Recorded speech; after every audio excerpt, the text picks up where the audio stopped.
impact. So Pilsen has been Anything, anywhere in the industry continues exploding, which is an alarming trend, according to the Great Lakes Advocacy Group based in Unlike Chicago. any early man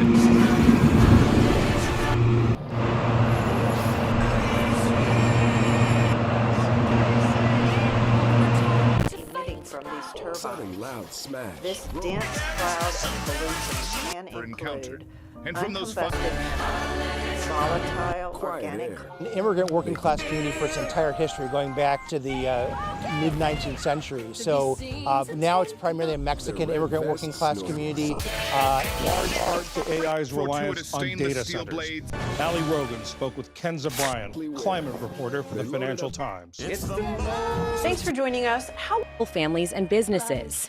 And Tom Utek's utility company tells us the route it has chosen for the power line offers a lower cost to ratepayers and maximizes the internet search. Is this amount of electricity? It's a real challenge. As we look to the next decade, those demands continue. It has been now since the 50s. So I think for midway generation energy, I think there have to be good neighbors. We're on a collision course for competing water uses here in the Great Lakes region. So even though we're surrounded by this abundance, lots of folks are looking to tap into that. For all of the effort, their good health. Turn to mayhem. Nitrogen oxide, particulate matter, sulfur dioxide, hazardous air pollutants like formaldehyde. Responsible also for the record of horrible environmental racism that plagues awakening in our community. So it's my hope that they actually discuss with the community. Could you describe the environmental impact of these data centers that are at the heart of AI? Their environmental impact is huge and it's growing. AI data Of existing corridors. Why should people who don't live in this area, might not ever come to this part of Wisconsin, care about what's happening? And the real challenge is figuring out how can we do this in a way that meets our climate goals. Google's planet warming emissions rose by 13%. Faith and openly, what are the community benefits? Because we bear all the costs and rarely see any benefits. I do not support to issue any permits for these. I think we'll hit $20. On where we're headed with this water use before parts of the industry make those decisions for us. As water usage Founding spikes, fathers revolted. And only Lowe's light. how many hurricanes do you think we'll have this year? Left to be found.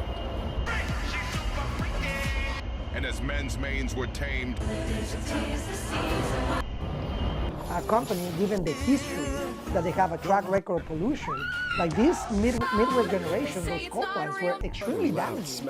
I mean, there are people who got sick. Massively contributing to the continued rise in power demand, which itself contributes to the continued rise in global emissions.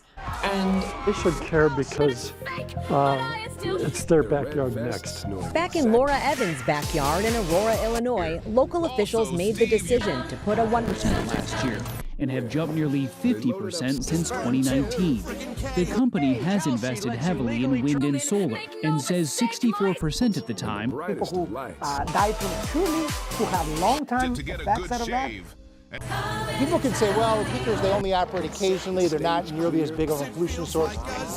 Supplies are strained. There could be a need to siphon more water from the Great Lakes, which is a slippery slope, because only 1% of lake water. pretty solid guy.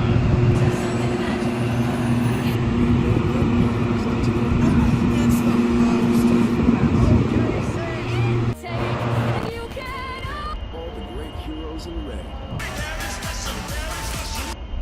But as power often For all of the efforts, their good The health. coal-fired power plant was when it was operating. But the problem we have over in the neighborhood like Pilsen is there's so many a big cumulative impact of so many different sources. the community is growing faster than grid capacities, and even more importantly, is growing faster than renewable energy growth, which means that even as they 180-day pause on building new data centers. We basically put a pause to make sure that if these data centers want to come in, that they can be good neighbors going. Its operations run on clean energy. But when the sun isn't shining and the wind isn't blowing, data centers still rely on dirty fossil fuels that can. We got all the diesel truck traffic. We got all these other smaller plants operating in the industrial zone here. So this is just one more piece of that puzzle, one more thing that adds to that cumulative. Every year, with advocates saying governmental regulation is what's needed most to manage this burgeoning industry. Freedom. This enemy